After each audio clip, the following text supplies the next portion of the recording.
Hello，大家好，我是议员。今天我们要介绍新的骑兵统帅的技能了，就是速步台。那因为我最近在越南那边去参加线下见面会的关系，所以今天这个影片呢有一点迟。所以今天才做影片介绍这位新的统帅。那首先，这位新的统帅是骑兵工程连击，就跟我之前所猜测的一样，两位新统帅都是连击伤害。至于这位统帅会在什么时候出现呢？那如果官方是根据原本的时间来推出的话，国服将会在2月10日推出，然后国际服将会在2月24日推出。那我们先看一下主动技能，单体需要的怒气1000点，对目标部队造成3次连击伤害，伤害系数1000。那我是已经从亚瑟王的战报里面确认到，他们所谓的2次连击伤害、3次连击伤害，就是在一个回合里面打2次，或者是在一个回合里面打3次，就相当于速步台它的伤害就有3000，但是要针对单体。然后它的主动技能没有任何的 buff， 也没有任何的 debuff。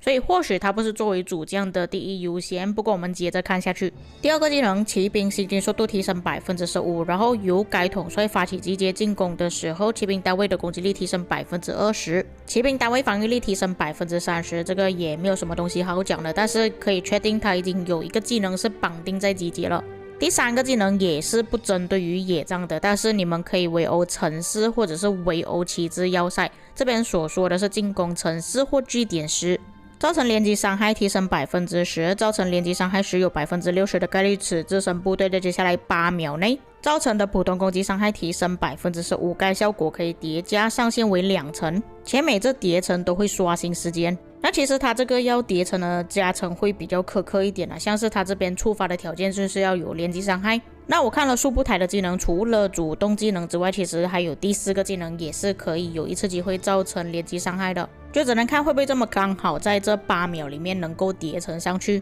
如果能够叠层上去，最多就是提升30%，这个伤害也是蛮高的。如果叠不到的话，至少还是有15%，其实还可以接受。再来就是我前面所说的，它这个技能就必须要攻击城市或者是据点的时候才可以触发，所以一般玩家大概率是不会用到这个技能的，又或者是完全不用到这个统帅。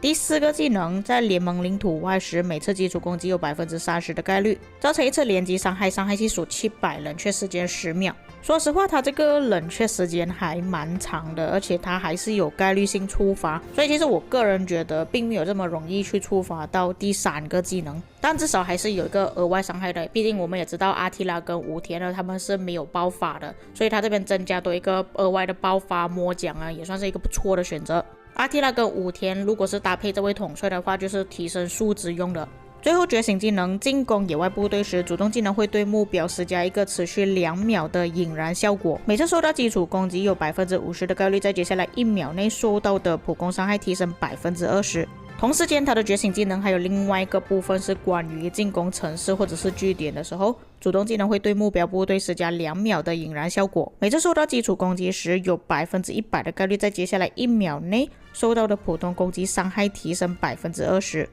那虽然说它这个觉醒技能给你们选择就是有一个野战的版本跟一个集结的版本，但是从概率上你们也可以看得出，官方很明确的想要把这位统帅的定位就是定位在集结，只是他们不想要完全就是真的只是设计在集结而已，所以放了一些技能野战也可以使用，但是整体技能看下来，我相信各位应该也感觉得出来就是集结用的，或者是攻击城市或据点的时候使用的。尤其是围殴的部队虽然围殴的部队他们就少了第2个技能，减少了攻击力和防御力的提升，但其他的技能都是可以使用的。而且各位你们要注意看，它的觉醒技能其实跟贝利是同样的设计概念，就是让对方受到的普通攻击伤害提升，而不是提升速步台的普通攻击伤害，这两者之间还是有区别的。而且我觉得官方这一次的设计也是很明显它这里所说的引燃效果其实就只有武田信玄拥有这个技能。在武田信玄中，他的技能是这样子描述的，对于引燃效果中的敌方部队造成的普通攻击伤害又再次提升30%。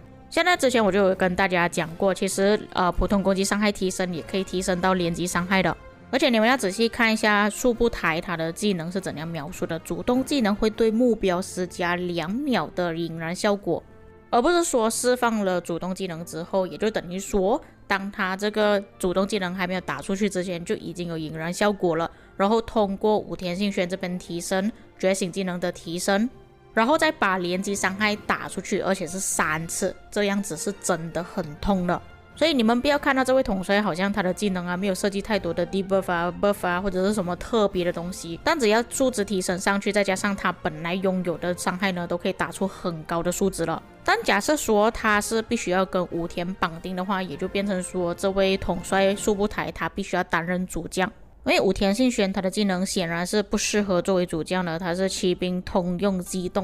动天赋是在这个游戏里面最烂的天赋之一。但是要不要搭配武田信玄呢？只是看大家要怎么去选择而已。因为官方设计它的引燃效果不一定要跟武田信玄绑定在一起。我认为说玩家也可以搭配阿提拉使用。那如果是阿提拉搭配速不台的话，就是阿提拉做主将。像是如果阿提拉做主将的话，它是有接下来4秒内造成的普攻伤害提升 30%， 反击伤害提升 30%。只是光靠这些提升都已经可以去提升速不台它的伤害了。而且阿提拉的提升其实比武田信玄还要更高一些，像是说有伤害提升或者是有概率性的提升自己的伤害 50%， 或者是 100%。所以比较起搭配武田信玄，我个人会更加愿意用阿提拉搭配速不台。再来就是像我之前所说的，假设你要用连击伤害的统帅作为主将的话，那么你副将就没有办法使用到天赋的效果。我是觉得说，如果你们想要用连击伤害统帅作为集结的主将的话，可能要等到下一次连击伤害的集结统帅再次推出的时候才使用会比较好。像如果是用阿提拉的进攻天赋的话，是全部统帅都可以使用的，而且可以搭配弓形阵使用。当然如果是有饰品的情况下，可能还有其他的搭配，像是小 CP 搭配速不台可能也是不错的选择。那军器方面要怎么选择呢？我个人还是比较推荐用弓形阵，因为如果是骑兵的集结，大概率会被围殴。如果你们用弓形阵再搭配阿提拉去扛围殴的话，其实对方会比你更伤。同时间速不台也可以使用到弓形阵的提升，所以我觉得弓形阵会比较合适。那么问题来了，一般的玩家需不需要去培养这位统帅？那我觉得大可不必，因为这位统帅不是属于野战的统帅，而且也没有 AOE， 尽管他的伤害是很高的，有3000的伤害系数。但是我不排除有一些玩家可能会把亚瑟王搭配速不台使用，然后用3线阵。但是像我前面所说的，其实速不台蛮多技能都是绑定在进攻据点、城市，又或者是要发起集结的时候才会有用。所以我觉得用于野战的话，效果就未必会很好。再加上亚瑟王他也是只能完全野战的统帅，不能集结，不能驻防。而且这个统帅推出的时间其实也是蛮接近奥西里斯联赛即将要开始的时间。那这样之前我就跟大家讲过，一般骑兵统帅推出的时候都是配合奥西里斯联赛。那策划也是说这一次会增加了4个技能，我觉得其中一个技能有很大可能就是让我们转换兵种，就是使用密室。当然那个只是我的猜测而已我也不确定会不会有这个技能存在。而且还有加上我前面所说的，就是玩家可以使用速不台去围殴建筑物，刚好也是蛮像奥西里斯联赛会做的事情。骑兵移动的速度够快，也比较符合在奥西里斯联赛的战场所使用的环境。这 KVK 会被称为主流，这个我就不确定，但是我可以确定的就是之后的围棋至围要塞的搭配会有速不台，所以各位可以敬请期待。那么以上就是我个人对于速不台的看法，至于各位有什么看法，可以在评论区给我知道。我们下个影片再见。